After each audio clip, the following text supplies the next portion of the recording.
Hi everyone, my name is Amira Masterina from Group 4F and this is our video for Integrated Project, Process Safety and Loss Prevention.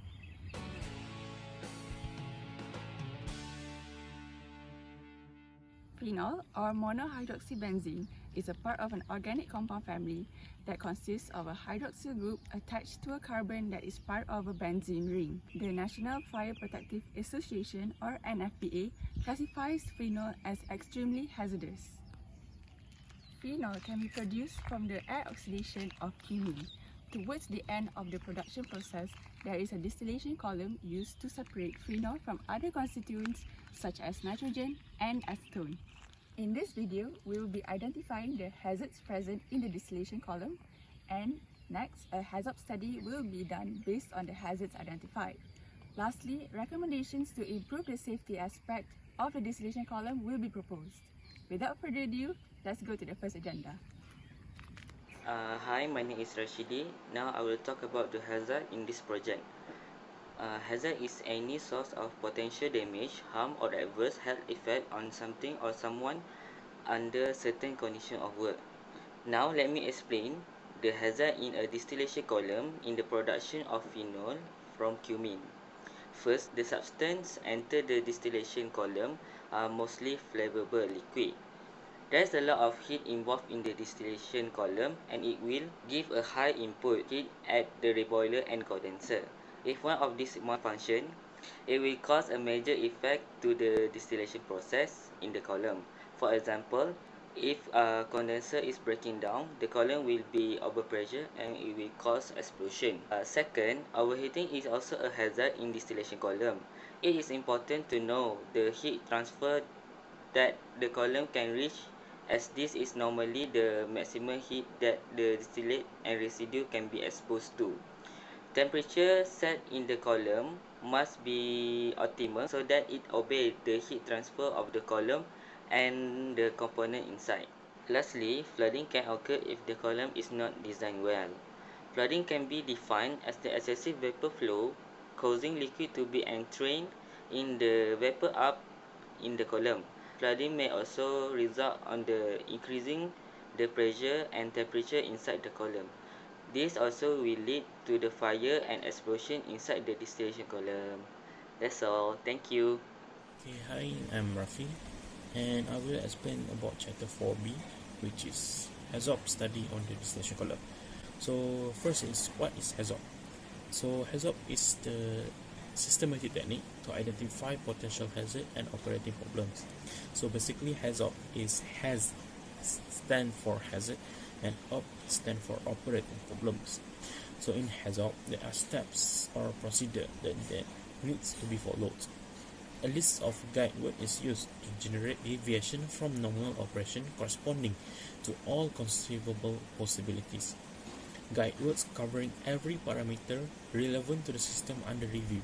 In our case, is the distillation column system. Hazard technique is done in a table which consists of 6 sections, which are study note, process parameters, deviations, which is the guide words, possible causes, possible consequences, and action required. For each hazard, we will evaluate for each of the sessions. So we take an example of our first hazard, which is overpressure. The study note is like where is the source of the hazards come from. So for our first hazard is the overpressure, and overpressure is come from the reboiler. And the second section is the process parameters, and process parameter is the parameters that we look at. So in our first hazard is the heat, and the deviations, the guide word is high and low, which is the heat is high and when is the heat is too low. It is because of the malfunction of the unit itself and the blockage in the pipeline. So what is the possible consequences? Is the temperature will increase, will be overpressure and lead to fire and explosion. And action required is install a pressure controller and also install a cooling water high temperature alarm. So this is how the hazard is done which is we identify the potential hazard and operating problems. So we will do the evaluation for the hazard technique for each of the hazard that we identified. So that's all for the hazard study on the distillation column. Thank you. Hello, my name is Elisa. For this part, I will be presenting the recommendation to improve the safety aspect of the distillation column. There are two aspects that can be improved. The first one is in terms of the process control measures, and another one is from the aspect of chemical reaction. For process control measures, to prevent hazards related to pressure, the most common safety method is the installation of pressure relief valves for an efficient and fast pressure reduction together with the usage of dynamic simulation. This model is a new method for the design of safety devices for distillation columns after an operating failure. This method differs from the current usual methods, whereby this method allows detailed investigation of the important parameters like pressure and temperature and the dynamic behavior. In the case of pressure relief event, this system can reduce 85% of the relief flow. For chemical reaction hazards, decomposition of residues is a major concern. Several operations should be attempted in order to prevent decomposition from occurring. This includes implementation of heating medium temperature below the decomposition temperature and continuous distillation to reduce inventory. In a worst-case scenario, inherent safety and/or pressure control measures are not sufficient. Then, protective steps are necessary.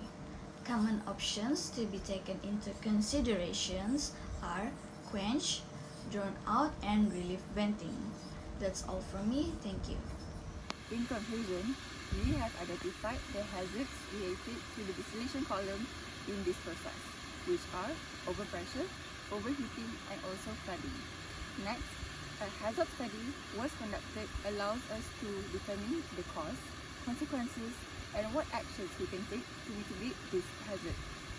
Next, our recommendations include using a pressure relief valve with dynamic system and also using quench, drown out, and pressure relief to mitigate the effect of decomposition. Thank you.